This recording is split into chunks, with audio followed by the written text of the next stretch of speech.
Firelight Adventures, The Whispering Lighthouse. 1 week after Black Rook Island. Summer 2026, Week 2. The tree fort smelled like salt and new rope. Only 7 nights had passed since they'd buried their promise on Black Rook Island.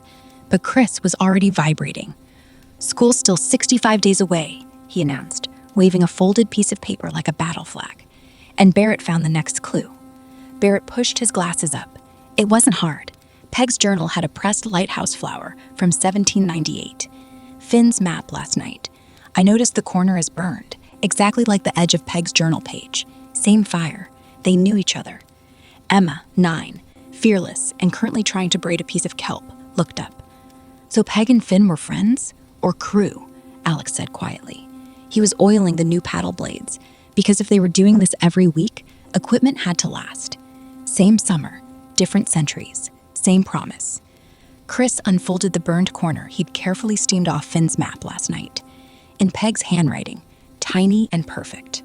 "When the moon is full again, climb where the lost keeper stands watch. Light the lamp for the ones who still sail. The moon chest waits below." Emma's eyes went round. "That's next Friday. Full moon in 6 days. 6 days is plenty," Alex decided. "We scout the lighthouse tomorrow night. Quiet recon. Then we climb on the full moon. Tuesday dusk. Reconnaissance." They biked the coastal path with flashlights off, letting the last purple light guide them.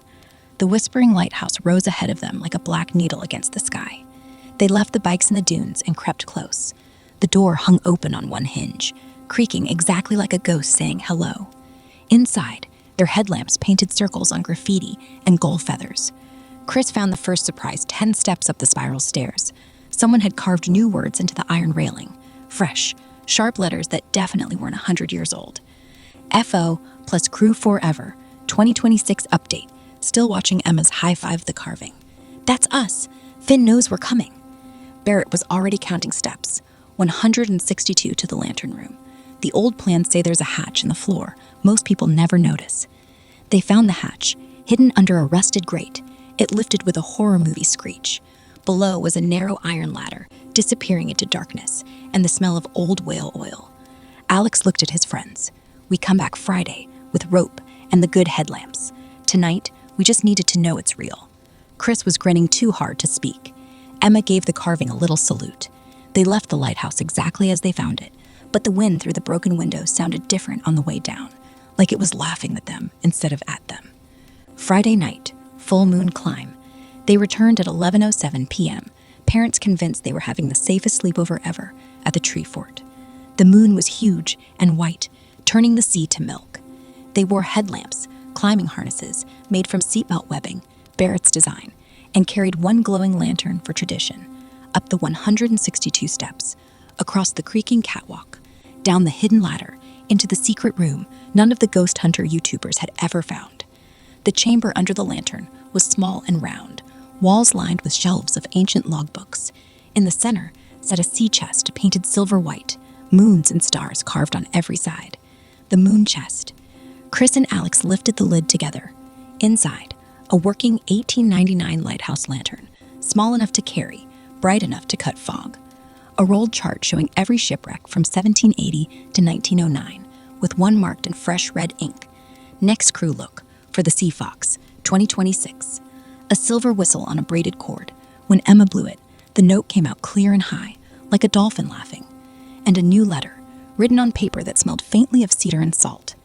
"To the crew who lit the lamp again. Peg taught me that real treasure moves forward. This lantern has guided more boats than history will ever count. Take it, use it, pass it on. The Sea Fox went down last winter in the reef maze. Nobody's claimed her yet. She still has her bell, and something shiny in the captain's cabin. Keep sailing, keep laughing, keep the light on. Forever on watch, Finn O'Connell." And Peg says hi.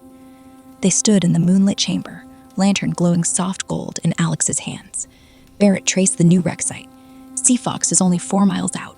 Low tide next Thursday at dawn. We could kayak to the reef." Emma tested the silver whistle again. 3 short blasts that echoed up the tower like it was happy to be awake. Chris looked at Alex.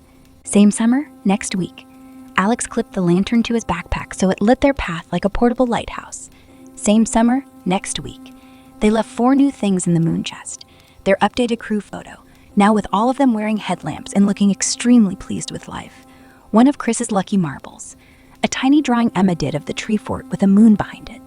A note in Barrett's neatest handwriting. Light accepted. Heading for the Sea Fox. See you on the water. Forever crew. Alex, Chris, Barrett, Emma. Summer 2026. Week 3. Loading.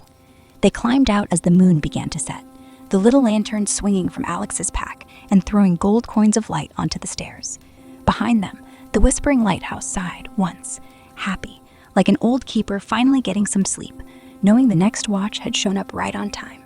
The adventure wasn't over. It had only just started its weekly summer run. Sleep tight, crew.